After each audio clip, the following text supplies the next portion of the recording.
আরেকটা কই? এসে ছোটটা কই?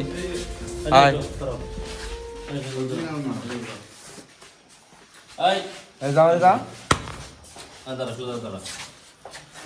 আচ্ছা, এই গাড়িটা কার? এই গাড়িটা কার? এই গাড়িটা গাড়ি সুমিতি। হ্যাঁ, সুমিতি সুমিত বলতে?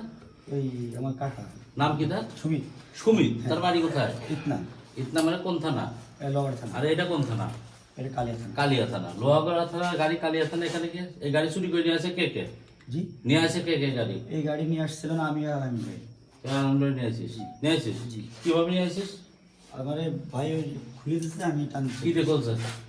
এখন ওই এই ওই সত্যি ভিতরে কথা বল। হ্যাঁ, ওই মানে সে চিকন মতন একটা রড ঢুকারে তারপরে কি ধরনের রড ঢুকায় তারপর খুলছিস, তাই তো? ঠিক আছে। আপনারা শুনছেন সবাই? হ্যাঁ হ্যাঁ কোনো সন্দেহ আছে? না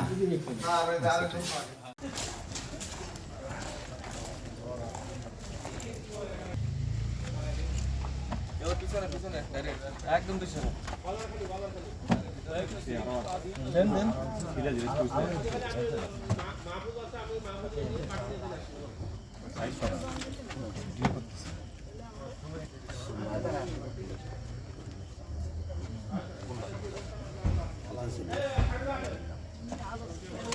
কয়টা?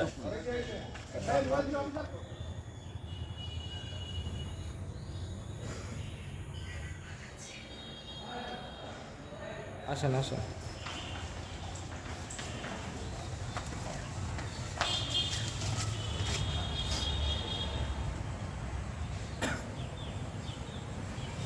আমার সঙ্গে আরেকজন ছিল, আরামি ভাই, তাই সে 10 সেকেন্ডের ভিতরে লকটা খুলে দিছে, আমি গাড়িটা দিয়ে নিয়ে বেরিয়ে চলে আসছি।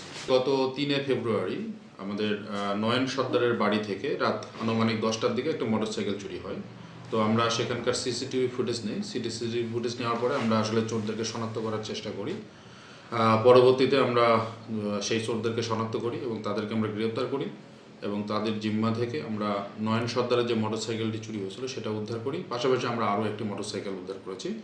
নয়ন সর্দার বাদী হয়ে থানায় একটা অভিযোগ দিয়েছে। তিনি 5 জনকে আসামি করেছে, যার মধ্যে আমরা 4 জনকে ধরেছি, আর আরেকজন পলাতক আছে। পলাতক আসামিকে আমাদের গ্রেপ্তারের চেষ্টা অব্যাহত আছে। আসলে আমরা এদেরকে জিজ্ঞাসাবাদে যেটা জানতে পারছি, আর আসলে আন্তঃজেলা চোর চক্রের সদস্য, আমরা এদেরকে জিজ্ঞাসাবাদ করেছি। আমরা আবার তাদেরকে পুলিশ রিমান্ডে নিয়ে এসে বিস্তারিত জিজ্ঞাসাবাদ করব। আমরা আশাবাদী যে এদের কাছ থেকে আরও কিছু মোটরসাইকেল আমরা উদ্ধার করতে পারবো।